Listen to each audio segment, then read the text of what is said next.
Los fundamentos filosóficos de la socialdemocracia son el liberalismo y el socialismo. No exactamente, ¿no?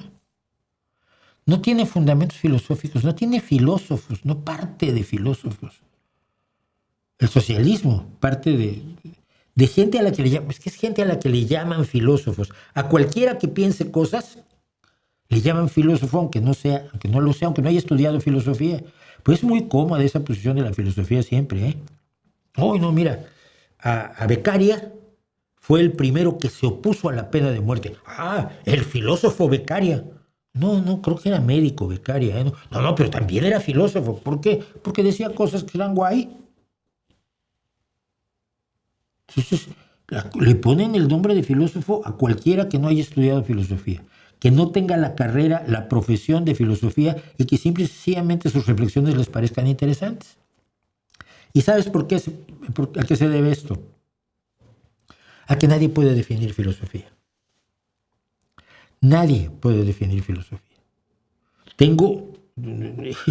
Es que me desespera y no lo puedo hacer, pero reuní de un montón de sitios de filósofos en YouTube definiciones de filosofía. Ni una se parece a la otra. Son hijos de padres distintos todos.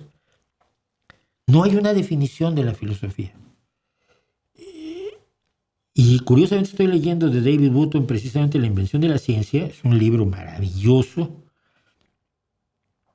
Y él cuenta cómo en el siglo XVII los que estaban empezando a hacer lo que hoy llamamos ciencia, porque ni siquiera se llamaba así, no tenía nombre, le llamaban filosofía natural, le llamaban filosofía experimental, pero se daban cuenta que estaban destruyendo todo el mundo conceptual que se había generado alrededor de la filosofía, que estaban demoliendo a toda la filosofía hasta Aristóteles, que esto era algo totalmente nuevo, y se apuntaron a él los más brillantes. Los otros se quedaron haciendo filosofía como la que ya había sido demolida y lo siguen haciendo hoy.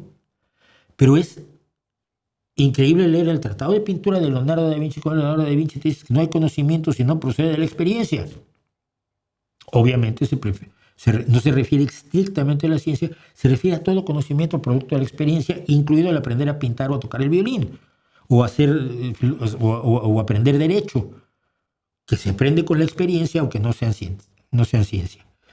Pero en el siglo XVII tienen todos muy claro que el pasado está liquidado por el surgimiento de esta nueva forma de conocimiento que es independientemente verificable, a diferencia de aquello que solo ocurre en la mente, que es la filosofía, parece, sino que puedes ir a la realidad y constatarlo. Todos los hombres son iguales. No, todos los hombres son diferentes. Entonces pones un debate donde hay 25 filósofos que dicen que todos los seres humanos son iguales, 25 filósofos que dicen que no hay seres humanos superiores e inferiores, están con Heidegger ahí, con los nazis, y debaten. ¿Y llegan a alguna conclusión? No llegan a ninguna. Llegas tú, haces tus análisis de biología, estudias antropología, haces experimentos con personas distintas y dices, no, pero los seres humanos son iguales.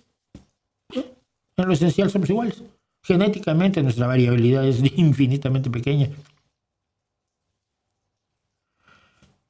Ya se sabía en el siglo XVII la revolución que se estaba viviendo. Y lo que seguimos teniendo es gente que se opone a esa revolución. Tener ideas está muy bien, pero ponerlas en práctica es lo único que te demuestra si funcionan o no. Y el caso de la socialdemocracia me parece ahí revelador. Vamos a ver si con la sanidad pública es sostenible y además mejora la salud del pueblo.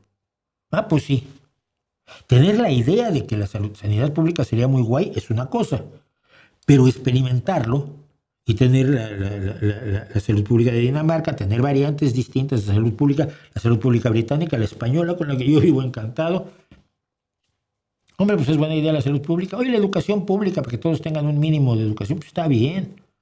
Vamos a ver si funciona. Sí funciona. Oye, ¿y si la gente es menos pobre, no está mejor nuestra sociedad? Sí. Eso es idealismo. Vienen los libertarianos. No.